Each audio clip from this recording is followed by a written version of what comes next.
Hey everyone, and welcome to The Year Was, a podcast all about today. I'm your host Michael Montalvo, and together we take the history train back in time once again to discover what makes today truly unique. For the next few minutes we continue to gather random nuggets of trivia to make you sound smart, or just drop that little fact that makes others stop and say, hey, who invited you?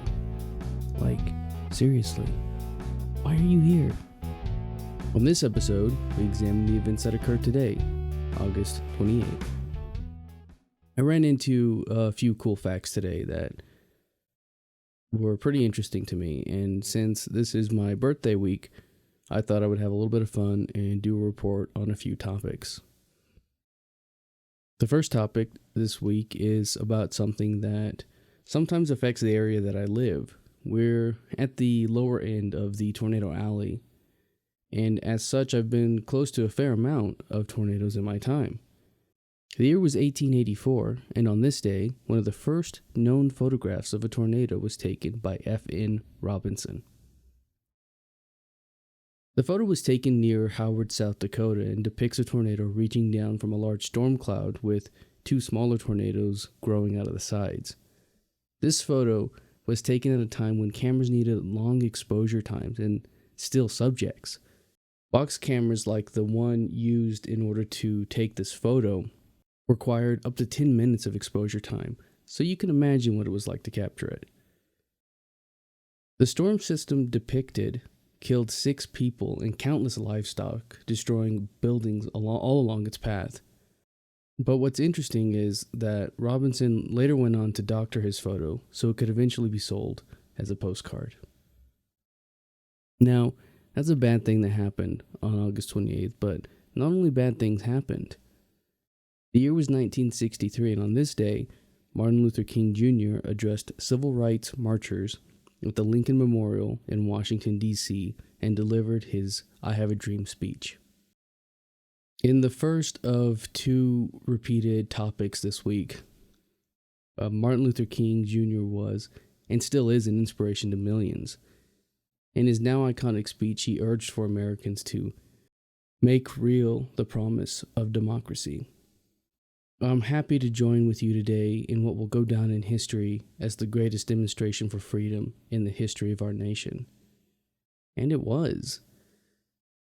We still look to it today as one of the defining moments of our nation. He brought forth imagery of Lincoln with the use of the phrase 50 years ago and referenced the Emancipation Proclamation, which we discussed in the Juneteenth episode. He also brought attention to everyone listening that 100 years after being granted freedom, African Americans were still being held back and crippled by segregation and discrimination. It would be fatal for the nation to overlook the urgency of the moment. I have a dream that one day on the red hills of Georgia, the sons of former slaves and the sons of former slave owners will be able to sit down together at the table of brotherhood. And if America is to be a great nation, this must become true. Now, I don't want to go too far into politics here, so let's switch gears and look at something else.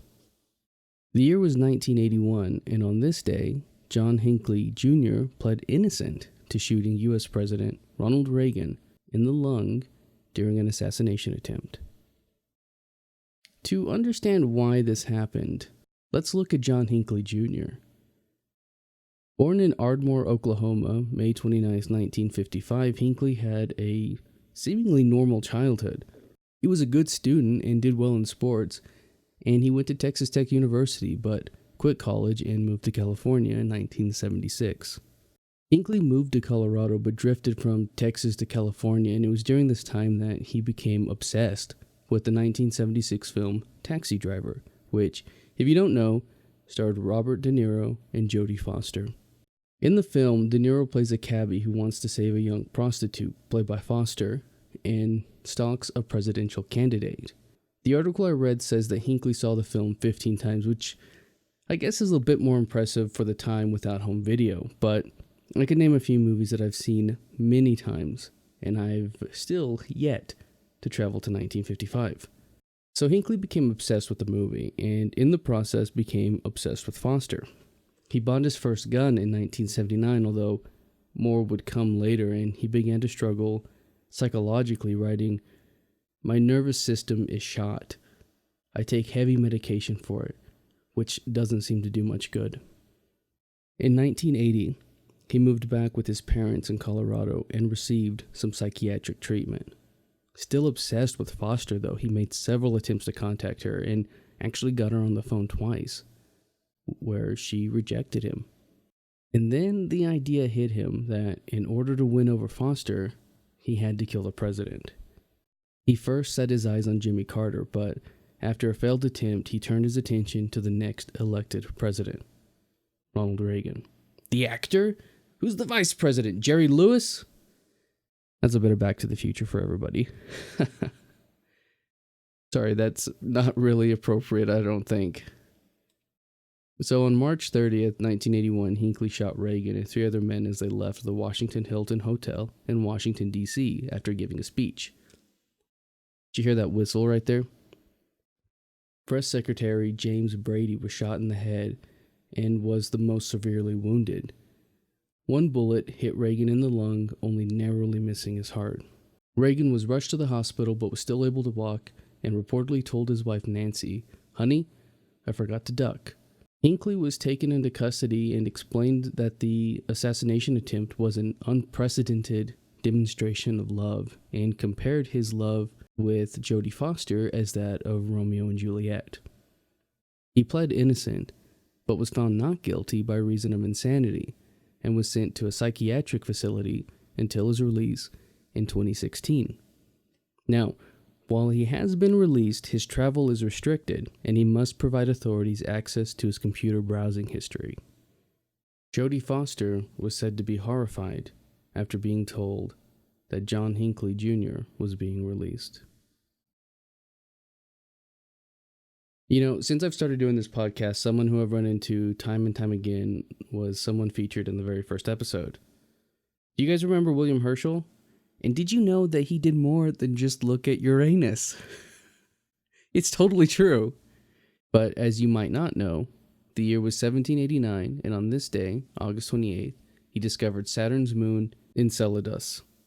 In honor of his multiple appearances, I am hereby bestowing him the honor of patron saint of the podcast, and I'm thinking about making shirts. For anyone who doesn't know, I'm on this week's episode of the Vann Cave, where we talk about bad liquor and good movies.